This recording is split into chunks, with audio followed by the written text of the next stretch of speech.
Hello, welcome to Old School Chemistry. Today we're going to do the ALEKS topic, distinguishing elements and compounds.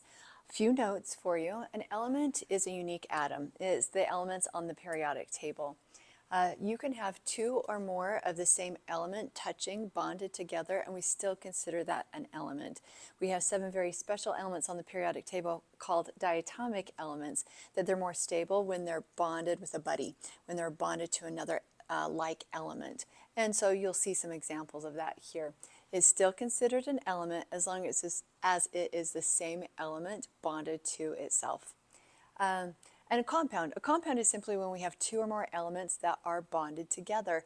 And as you go through your chemistry course, you are going to learn several ways, different ways, that atoms will bond to one another. It is when they connect and attract to one another to form a new substance, a compound. Now, when we draw this, our pictorial representation, our particle representation, we will draw the atoms touching. That's how you and I communicate through a picture that those atoms are bonded, it's formed a compound. So let's take a look at this.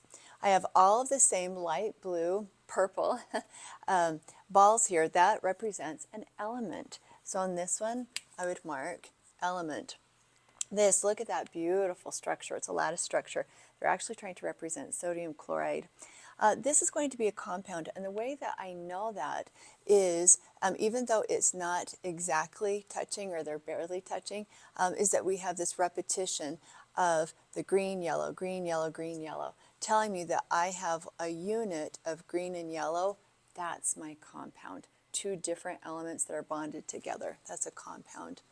Here I only have the purple balls, and so that's also going to be a compound. And I want to highlight, they're showing different phases here. That's fine. That's not what we're assessing. In this problem, we're assessing, can you identify between an element and a compound?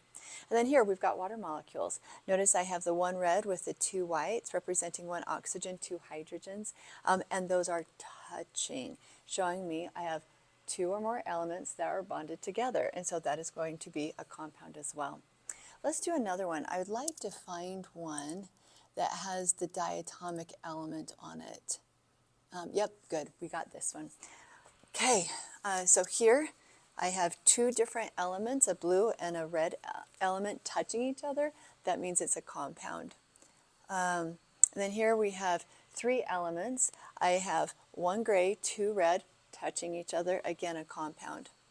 Now on this one, I have 2 blue elements touching each other. That's still considered an element. This would be an example of a diatomic element. The same 2 elements are bonded together, still considered an element, not a compound. With a compound, you have to have different elements that are bonded together. And then on this one is another example of our compound.